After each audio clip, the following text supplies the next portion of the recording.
welcome to your Monday Morsel for Lent Term 24, Week 6A. So the title, as you can see, is Find the Diamonds and Let Them Shine. And this is inspired by something I've been noticing in lesson observations recently.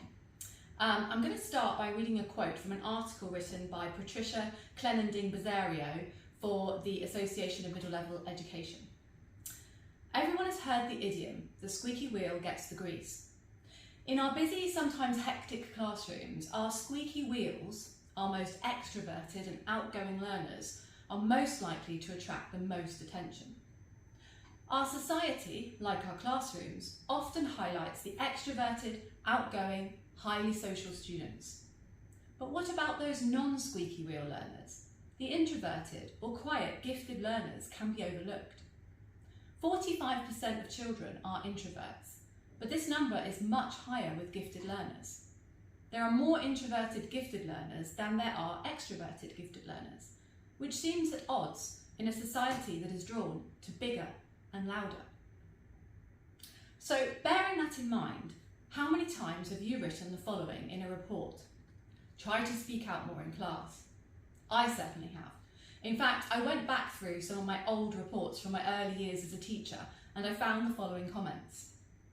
He would also benefit from speaking out more in class to answer questions and to contribute to discussions.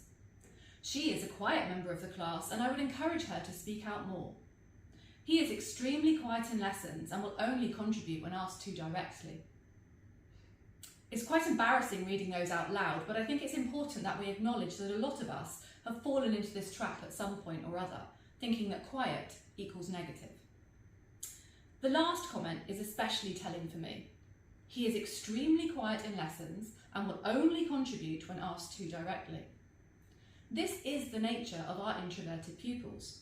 They will contribute when they are called upon, but they will not volunteer. And this is not a quality that we should try to change. This is also not something that we should try to give over to the pupils to develop. This is a call to arms for us, the teachers. We must consider what happens when quiet pupils do contribute. This is what has really been standing out for me recently. I think I've just become more attuned to it. What I've noticed is, when quiet pupils do contribute, they enrich the learning for all.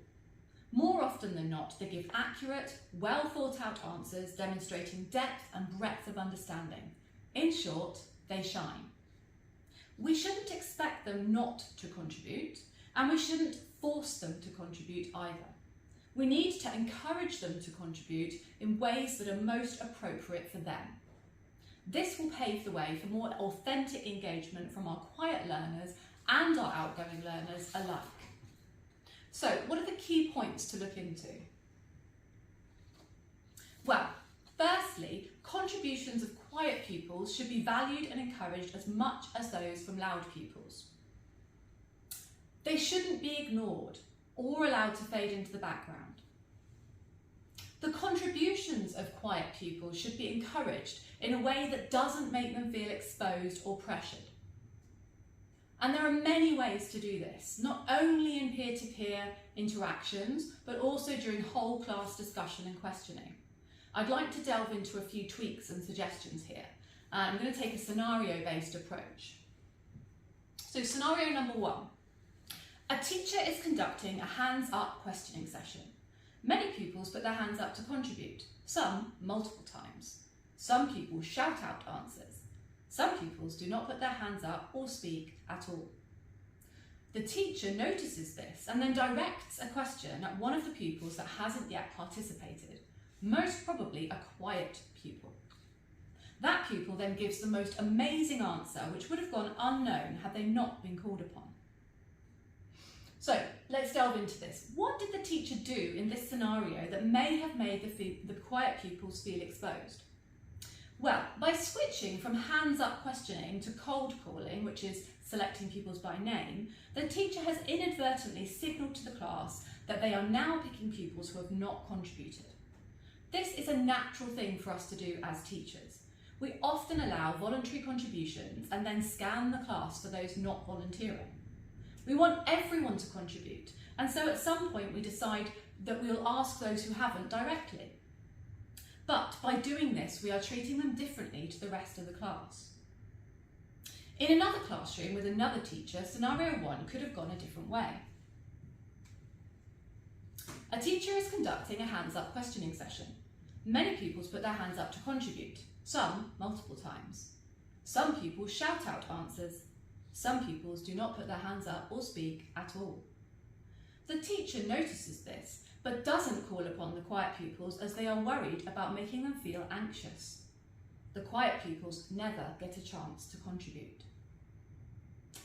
Contrary to some suggestions, quiet pupils should not be left out of whole class questioning. By including them, you are giving them the opportunity to shine and making them feel as valued as the rest of the class, which will inevitably boost their confidence in the long run. So what is the best way to encourage the contributions of quiet pupils in scenario 1, the whole class questioning? If the teacher had used cold calling as a default questioning strategy, the expectations placed upon all pupils would have been the same. It would not have been apparent to the pupils who was more or less keen to answer. But how do we make sure that we are doing this and not making the quiet pupils feel under pressure? Well, there are a few tweaks that would be helpful here.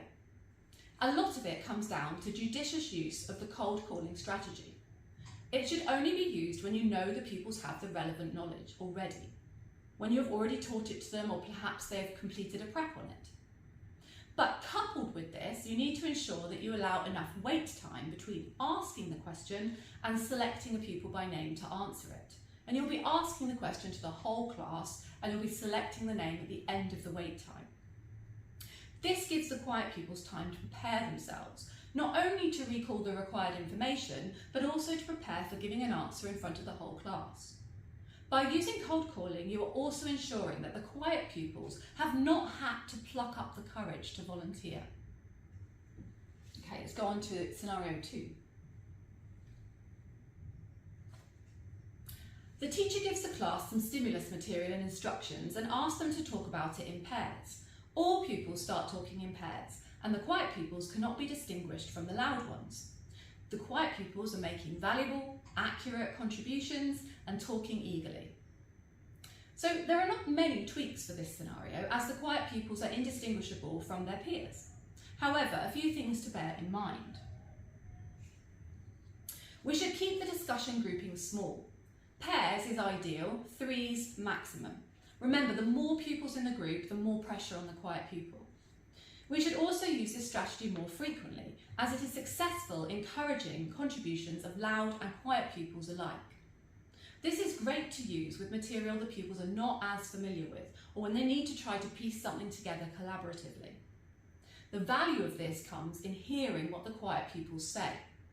In last week's Monday Morsel, we looked at how that you can ensure that you circulate, concentrate, and effectively collate pupil responses during periods of pair discussion. You can then ensure that in the communicate phase, when you're giving feedback, you mention valuable contributions that you've overheard when you're telling the rest of the class. Make sure that when you do this, you mention pupils by name, especially the quiet ones. They can often feel invisible, and making a real effort to use their names really helps. You can also take verbal feedback from each pair.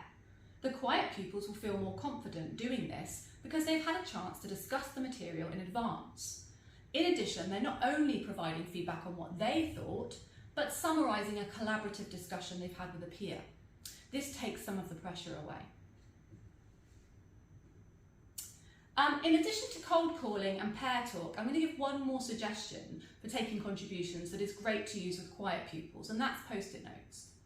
By providing pupils with post-it notes and asking them to write down their thoughts, you are allowing the quiet pupils to make contributions without feeling exposed. You can then collect in the post-its and look through the responses, selecting those that are good to stimulate further discussion. This would be a good strategy to use when assessing prior knowledge, existing knowledge, or checking for understanding.